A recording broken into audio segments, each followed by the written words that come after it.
பொறுமைன்னா என்ன?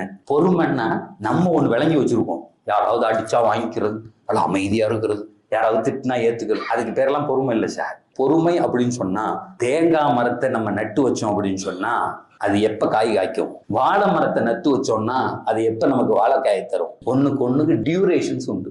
ஒரு பெண்ணு குழந்தை உண்டாயிருக்கா 10 மாசம். சரி, நமக்கு எதெல்லாம் தெரிகிறதோ, புல்ல 10 மாசம் கழிச்சு வரும், தென்னை மரம் 5 வருஷம் கழிச்சு தேங்காய் காய்க்கும், மாமரம் 5 வருஷம் கழிச்சு காய்க்கும், இதெல்லாம் தெரிஞ்சு வச்சிருக்கோம், பொறுத்துக்கிட்டு இருக்கோம்.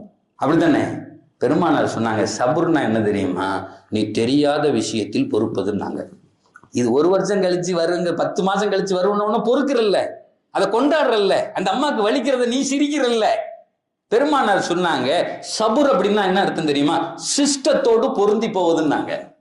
உனக்கு எதுக்கெல்லாம் டியூரேஷன் தெரியலையோ, காலம் வரலன்னு சந்தோஷமா இருக்கணும். என் நல்லா நிகழ்த்தி காமிப்பான், அதுக்கு பேர் தான் சபுர்.